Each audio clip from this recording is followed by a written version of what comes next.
Olá pessoal, estamos hoje aqui mais uma postagem do nosso canal GC. Hoje, com a nossa primeira aula de Direito do Consumidor, estudaremos hoje o artigo 1º, passarei para vocês tudo que é mais importante, tá? Mas antes de adentrar a nossa aula, é importante sempre lembrar a importância da participação de vocês aqui no canal. Então peço que se inscreva, tá bom? Peço que mande o seu e-mail para esse e-mail que está aparecendo aqui. Não deixe de participar, tá? Ao final dessa explanação, eu vou passar os livros que eu acho interessante para você que quer aprender direito do consumidor, livros bem didáticos, bem objetivos, que eu acho bem bacana para você aí que está estudando para concurso, para você que está na sua faculdade, vendo direito do consumidor, para você que quer aprender um pouco mais da matéria, ok? Pessoal, então vamos lá. Vamos começar aqui com o Código de Defesa do Consumidor. É a Lei 8.078 de 90, tá? E aí, vamos ver o que diz aqui o artigo 1º. Diz o seguinte: o presente Código estabelece normas de proteção de defesa do consumidor de ordem pública e interesse social nos termos dos artigos 5º, inciso 32, 170, inciso 5, da Constituição Federal e artigo 48 de suas disposições transitórias. Olha só, antes de pedir que vocês aí grifem algumas palavrinhas que eu reputo extremamente necessário para o entendimento da matéria, é importante começar a nossa aula de hoje falando para vocês que o nosso Código de Defesa do Consumidor é, na verdade, um microsistema jurídico. Mas o que significa isso? Veja bem, para você aí que foi meu aluno de direito penal e que achou que fosse ficar, por exemplo, livre de direito penal, dentro do Código de Defesa do Consumidor tem direito penal. Pasme, mas tem.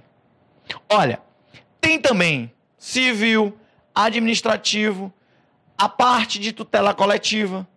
Então, só para que fique claro para vocês, quando a gente fala que o Código de Defesa do Consumidor, ele aí é um microsistema jurídico, tá? A gente quer dizer que ele traz dentro dele toda uma sistemática processual, tá? Inclusive, é usado como um complemento, como um sistema de outras leis. Lei de ação civil pública, por exemplo. Pega aqui para ser usada a sistemática processual. Então, anotem o seguinte. Por exemplo, o aspecto da área civil. Você pode encontrar, está aparecendo aqui para vocês, do artigo 1º ao 54. A questão da área aí administrativa, direito administrativo, você pode encontrar artigos 55 a 60, bem como artigo 105 e 106. Olha, infrações penais, como falei para vocês, também está presente no Código de Defesa do Consumidor. Sim, artigos 61 a 80.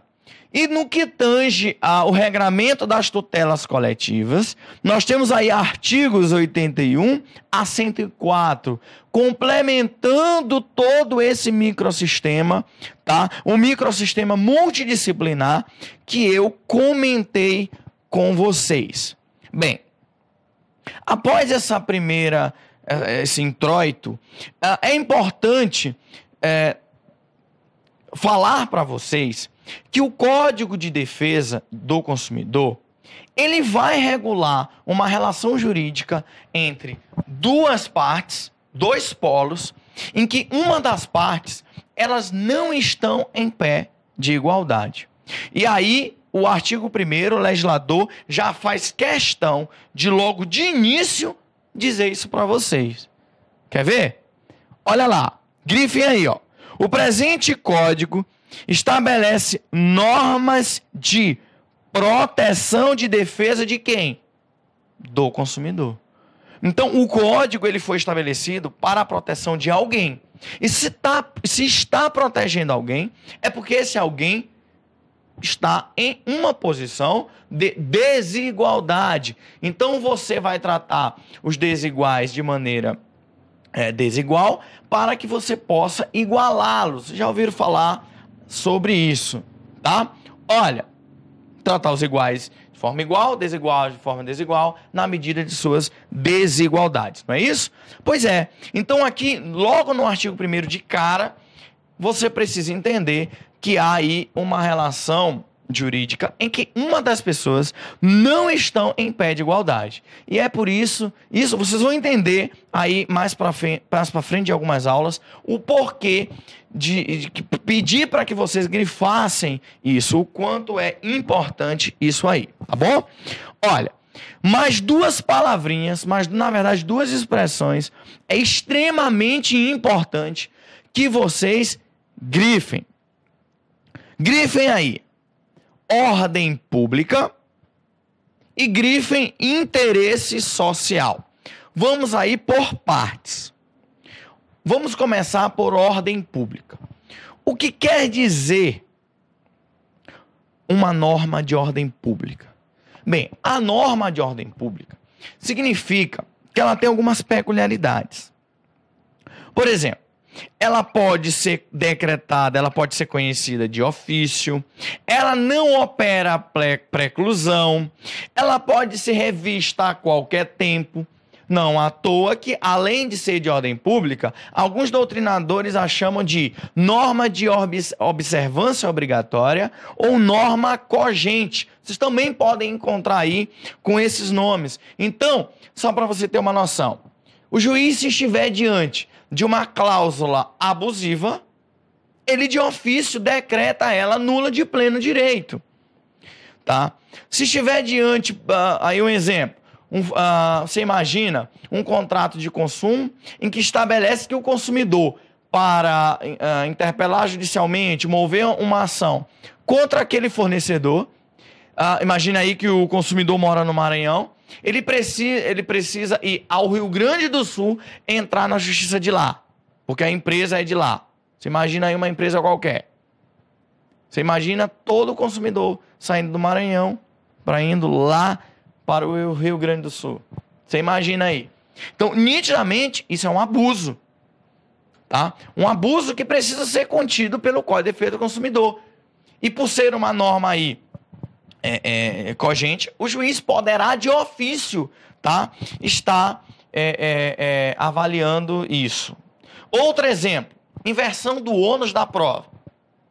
Mesmo que o consumidor não peça, mas se preenchidos os requisitos da inversão do ônus da prova, é lógico que o magistrado ou o julgador deverá então deferir o ônus da prova. Lógico que se presente os requisitos, tá? Pode aí deferir, tá? Isso de ofício, tá? Reconhecer isso de ofício. E aí há uma certa mitigação ao princípio da distrição, ou chamado também princípio da congruência, onde o magistrado está sempre pautado e adstrito e regido pelo pedido expresso ali da parte, tá?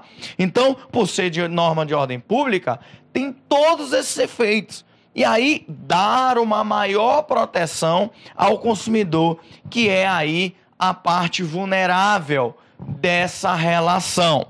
Que a gente ainda vai falar um pouco mais para frente nas outras postagens de diferença de vulnerabilidade para hipossuficiência, quais são os tipos de vulnerabilidade. Isso é algo que a gente vai tratar mais para frente. Eu pedi que vocês também grifassem a palavra aí, a expressão interesse social. O que significa interesse social, que está presente aqui no artigo 1º do nosso CDC, tá? Diz o seguinte, que é de interesse social. Olha, falei já na postagem de danos sociais, o que seriam danos sociais, basta procurar aí no canal. Eu fiz uma evolução quando eu falava de direitos fundamentais, de primeira geração ou dimensão, segunda geração, terceira geração, tá? E falei para vocês que hoje o direito, ele não pode mais ser pensado, tá, como um direito ímpar, singular, individual. Não é à toa que vocês já devem ter visto falar, né, ouvido falar em função social do contrato, função social da propriedade, função social da responsabilidade civil. Basta pegar lá na postagem de danos sociais, eu falo um pouco de função social da responsabilidade civil. É algo bem novo, bem interessante. Então, olha a expressão função social. O direito passa a ser entendido como algo importante, não só para a relação daquelas partes que estão ali no processo ou no contrato. Aqui também não é diferente. Significa que o interesse é coletivo, tá? A norma não vai interessar apenas a duas pessoas, mas assim a toda uma coletividade, seja para proteger segurança, saúde, seja o que for. Eu vou dar um exemplo aqui para vocês, bem interessante do que já aconteceu, e aí vai ficar bem claro a questão do interesse social. Olha só, muitos anos atrás, tá?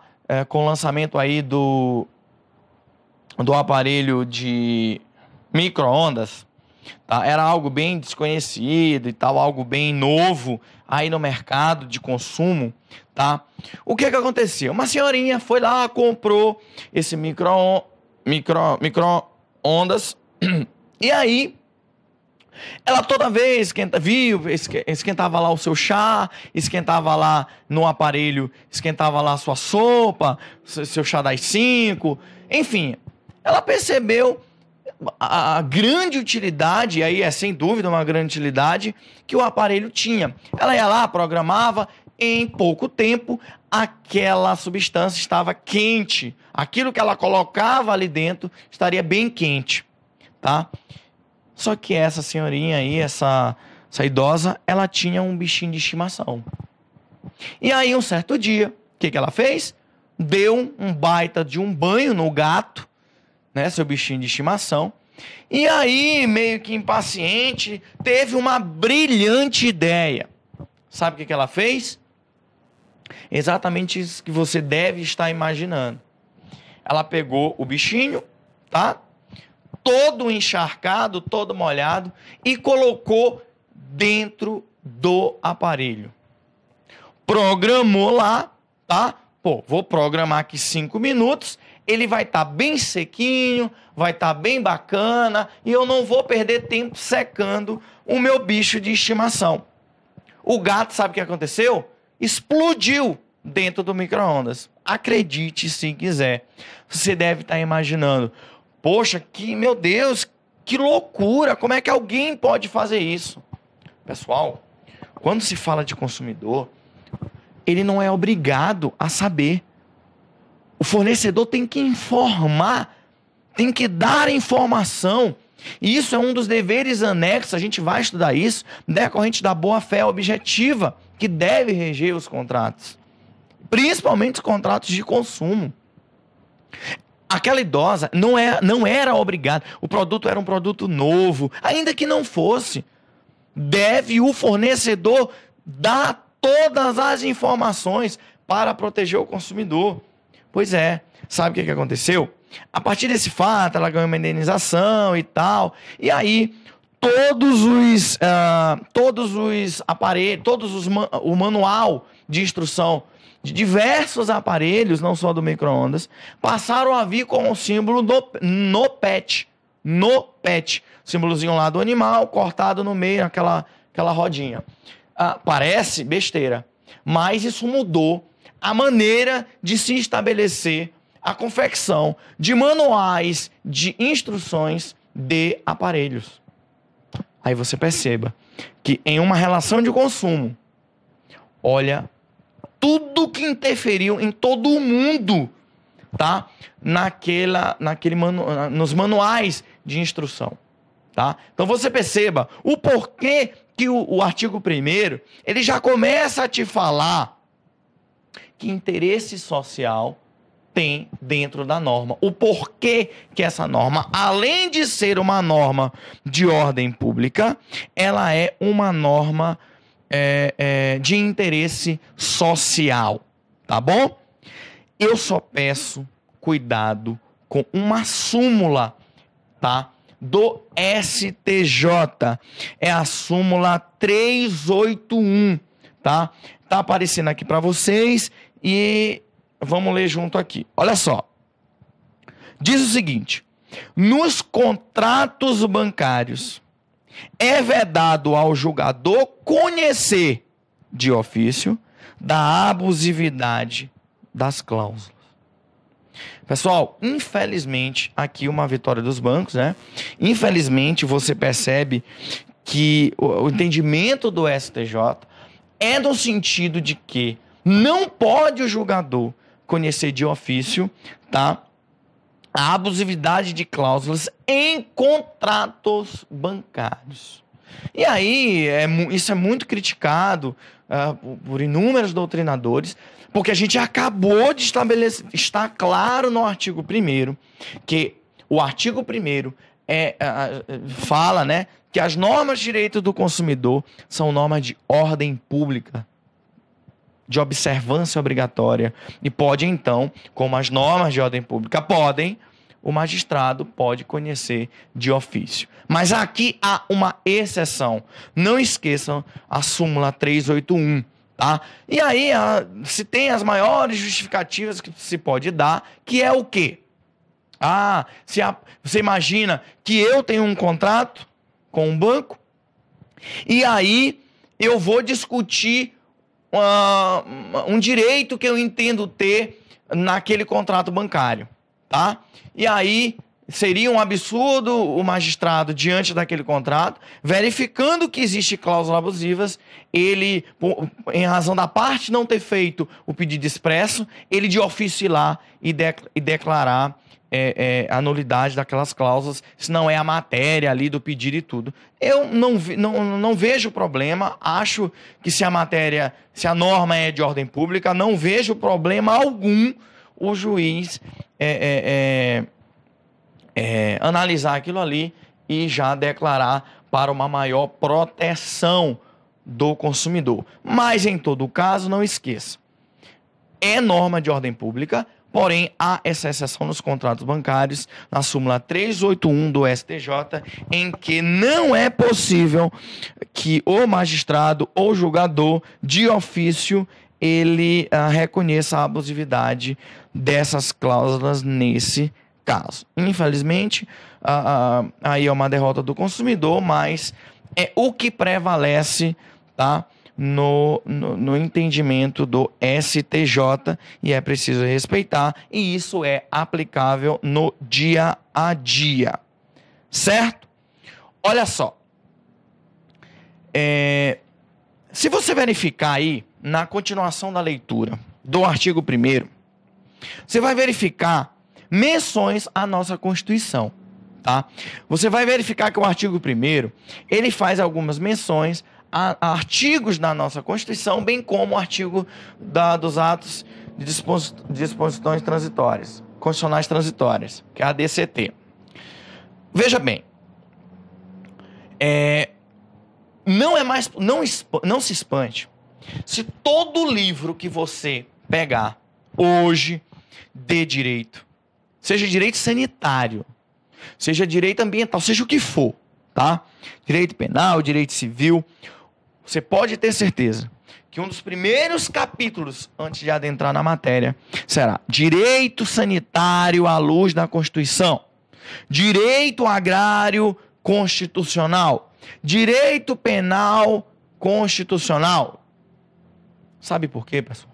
Porque a nossa Constituição, e aí isso vem lá de Conrad Hess, tem força normativa. E não há mais como estudar matérias se não for à luz da Constituição. Não tem mais como negar a força normativa da Constituição. E olha o detalhe. Se você ler aí novamente comigo o artigo 1º, os artigos mencionados no artigo 1º da Constituição, tá?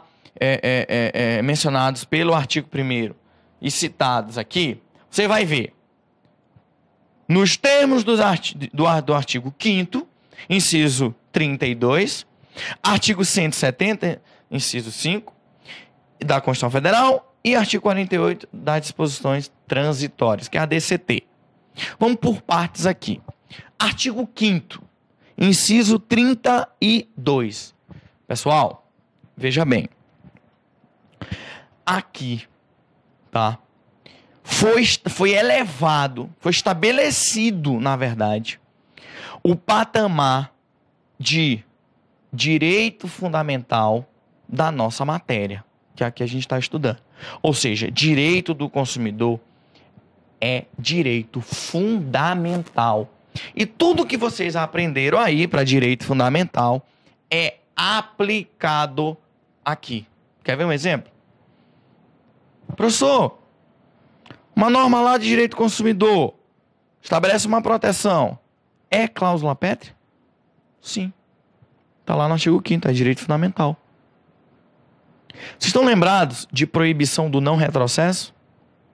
Estão lembrados disso? Aplicável aos direitos fundamentais? É aplicável ao direito do consumidor. Não pode, e aí nós estamos falando, lógico, em tese aqui, tá? Mas não pode aí vir uma lei e tirar de dentro do Código de Defesa do Consumidor a inversão do ônus da prova. Em razão da vulnerabilidade, enfim. Não é possível. Sabe por quê? Porque estamos falando de um direito fundamental estabelecido no artigo 5º. Então, olha a importância que nós temos diante da matéria. Prosseguindo, você tem o artigo 170 aí da Constituição, inciso 5, citado pelo artigo 1º também. Pessoal, olha só. Aí nós estamos falando lá da livre iniciativa, ordem econômica, enfim. Você vai perceber que um dos princípios da ordem econômica, lá estabelecido no 170, inciso 5, é o respeito aos direitos do consumidor. O que significa isso? Significa o seguinte: o empresário, ele tem a livre iniciativa. Ele pode fabricar o produto que ele quiser. Ele pode aí fazer o que ele quiser diante do mercado de consumo. Desde que respeite normas do direito do consumidor. Quer ver um exemplo? Imagina aí que um fornecedor resolva fazer um brinquedo para uma criança, para crianças de até 4 anos de idade. É possível? Lógico. Monta lá a fábrica, ele pode fazer o brinquedo. Agora você imagina que aquela tinta usada naquele brinquedo é uma tinta tóxica. É uma tinta que faz mal a crianças e até adulto, mas é utilizado. Sabe o que vai acontecer? Vai ser proibido. Você não vai vender. Ah, eu vou falir, mas cadê a minha livre iniciativa? Não. Um dos princípios é o respeito a quê? Ao direito do consumidor. Então, se ele não respeitar, não é garantido a livre iniciativa, porque está lá como princípio. Entendeu? Porque é citado logo aqui no artigo 1º, é de grande importância. E para finalizar, também é citado o artigo 48 da DCT, tá? Das disposições transitórias constitucionais, tá? Esses atos aí vão reger a transição da Constituição anterior para a nossa Constituição de 88. Lá, sabe o que vai prever no artigo 48? Que tem 120 dias a partir da entrada da nossa Constituição aí em vigor, para quê? Da criação, para se criar o código.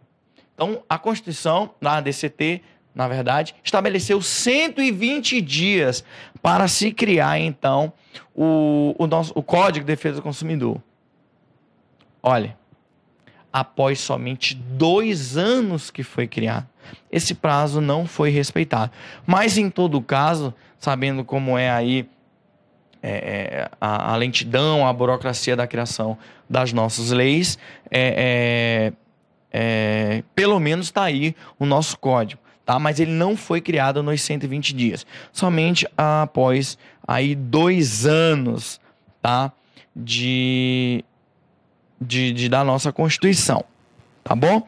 Outra coisa, já que nós estamos falando de Constituição, e aí já que nós estamos falando de direito fundamental, do Código de Defesa do Consumidor, enfim, é importante lembrar vocês, não esqueçam disso.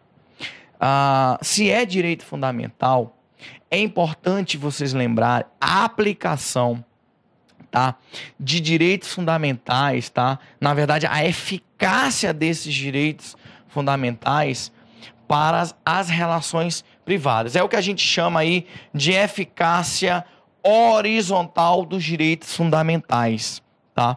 Eficácia horizontal dos direitos fundamentais. Ou seja, nas relações privadas, vocês estão acostumados a verificar o cidadão se protegendo dos abusos do Estado, é o meu direito fundamental, um habeas corpus, um mandado de segurança. Porém, e aí nós estamos falando de quê? De eficácia vertical, Estado e cidadão. Aqui nós estamos falando de eficácia horizontal, tá? Numa relação privada, tá? Em que é aplicável o direito fundamental diretamente naquela relação. Quer ver como o STJ ele já aplicou isso aqui?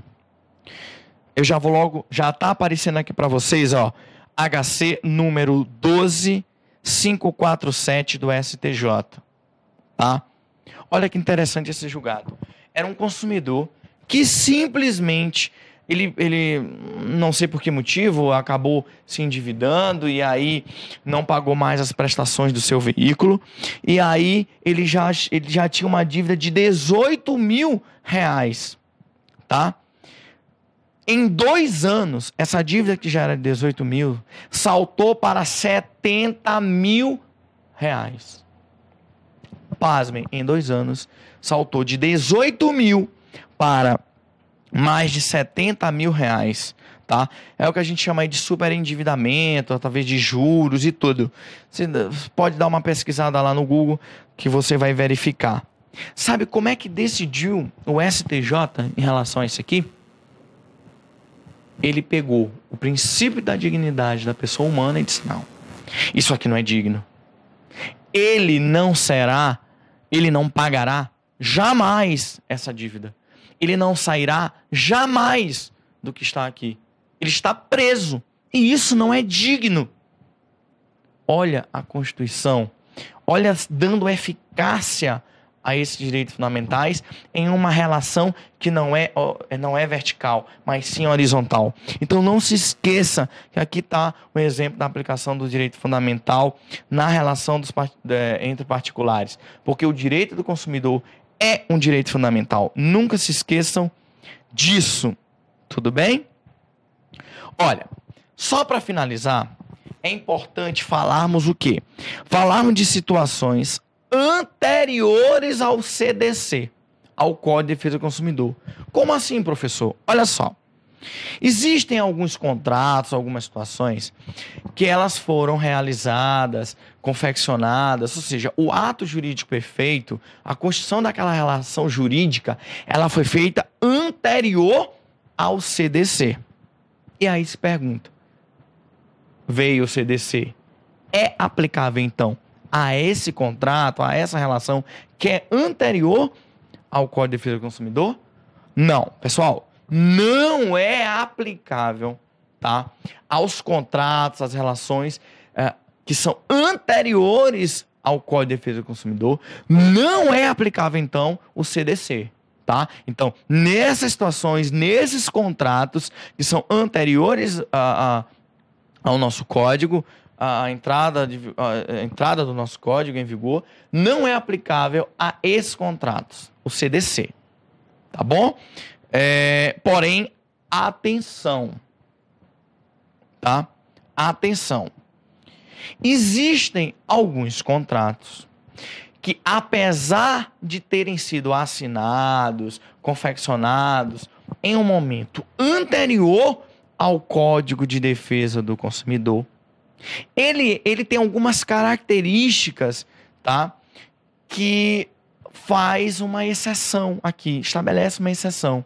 Ou seja, quando mesmo que o contrato ele seja anterior ao CDC, mas se ele for um contrato por tempo indeterminado, de prestações continuadas, o que a gente chama de trato sucessivo, que se renova mensalmente, aquelas parcelas que se renovarem, que forem continuadas na vigência já do código, na verdade, do CDC, a elas são aplicáveis o CDC. Então, eu vou exemplificar para que não fique nenhuma dúvida. Imagine que eu tenho um contrato de plano de saúde, tá? Que foi assinado em 89. Mas hoje, o que vai acontecer? Eu vou querer questionar uma abusividade daquela cláusula. Não pode o fornecedor dizer que aquele contrato, por ser de 89, não vai se aplicar naquele meu questionamento o CDC, só porque o contrato é anterior ao CDC, tá? Isso não é possível, sabe por quê? Porque aquela prestação que é continuada, ela já se venceu, já está sob a égide do CDC. Então não se aplica a prestação que está lá em 89, mas essa prestação, essa discussão relativa já após a vigência, ou seja, ela veio se renovando, passou a 89, o contrato continuou, aí entrou em 90, 91, 92, então aquelas prestações, elas foram se continuando, mas já na vigência do novo código, do Código de Defesa do Consumidor já em vigor. Então, sobre aquelas ali, é possível sim a aplicação do CDC. E aí, anotem esse julgado aqui, que é o RESP 435608. Aqui, no caso, é um exemplo de um contrato de compra e venda, tá? Que vocês vão ler a ementa, tá? Que aí vai falar de um contrato de compra e venda que é anterior ao CDC, e aí diz, olha, esse aqui não vai ser aplicável. É prazo determinado, foi confeccionado, ato jurídico perfeito, e aí foi anterior ao CDC, não se aplica. Esse julgado vai falar sobre essa situação. Agora, anotem o julgado, que é uma GRG no ARESP 30954, tá? Que vai falar essa exceção, ou seja, do trato aí sucessivo, ou seja, da prestação continuada, ou seja, o CDC vai incidir nas prestações que já estiverem sob a vigência do CDC. Pessoal, percebam a quantidade de informações que eu estou passando para vocês só no artigo 1º. Só no artigo 1º. Então não deixem de vir até o canal, tá? Não deixem de se inscrever, acompanhem as próximas aulas, tá bom? Antes de finalizar, eu queria fazer uma indicação de livros aí para vocês que me ajudaram muito, tá? Na minha profissão, como advogado, como estudante, tá? Deixa eu mostrar aqui para vocês, aproximar um pouco aqui, e mostrar para vocês. É um livro didático, é um livro muito bom, que traz jurisprudência, tá bom? Deixa eu mostrar aqui para vocês. É um livro da editora Juispodium, tá? Tá à venda aí no site da editora, juispodium.com.br. Cuidado que o pódium aí é com V, não é com U, M é VM, tá? Se quiserem adquirir, é muito bom esse livro, me ajudou muito. É o livro do professor Leonardo de Medeiros Garcia, tá? Direito do Consumidor, é um código comentado e traz bastante jurisprudência, é muito bom esse livro para quem quiser adquirir e estudar. Complementando esse estudo, você também pode adquirir também da Juispodium, do professor Felipe Peixoto Braga Neto, é um manual de Direito do Consumidor, tá? Só que esse é um estudo paralelo àquele primeiro. Por quê? Porque esse é um manual de Direito do Consumidor e ele é todo à luz da jurisprudência do STJ, também da Juispodium. Muito bom o livro, já está na 9ª edição, me ajudou bastante. E por fim, você tem esse livrinho aqui, ó, ele é mais fininho, também do professor Leonardo de Medeiros Garcia, tá? É um livro que ele vai ter também a legislação comentada, artigo por artigo, que nem é que nem é o primeiro livro do professor Leonardo que eu mostrei para vocês. Só que tem uma diferença. Se você está aí na véspera de prova, se você está uma semana da prova, precisa estudar, tá? Direito do consumidor, não vai ter tempo, ou mesmo fazer uma revisão da matéria. Ele também é da Juispódio, da coleção Leis Especiais para Concurso, tá? Ele é muito bom, sabe por quê? Porque ele faz assim, ó. Ele vai trazer para vocês não só os comentários de maneira bem objetiva e rápida, mas não só jurisprudência também, mas ao final ele vai te trazer, sabe o quê? Questões. Ele vai te trazer questões de como tem caído em concurso na magistratura, concurso de promotor, e aí você vai estabelecer esse estudo paralelo, estudo na prática do que foi falado. Então, são 3 livros muito bons, e quem quiser aí fica, na verdade, uma sugestão, tá, de indicação. É lógico, pessoal, que tem vários outros livros renomados, da professora Cláudia Lima Marques. Existem outros livros que eu poderia estar citando, mas são livros aí bem didáticos que também vão ajudar muito vocês. Bem, pessoal, obrigado pela presença de vocês, obrigado por você que ficou aí o tempo todinho ligado, aprendendo aqui com a gente. Não deixe de se inscrever, mais uma vez eu peço a divulgação, eu peço que você mande para este e-mail aqui sua sugestão. É importante para que eu saiba aí porque a gente possa melhorar, na verdade. Quero a sua sugestão de aula, de matéria, do que você quer ver no canal, a sua crítica. Não deixe de participar, tá bom? Olha, por hoje a gente fica por aqui. Até próxima sexta. Conto com você. Tchau!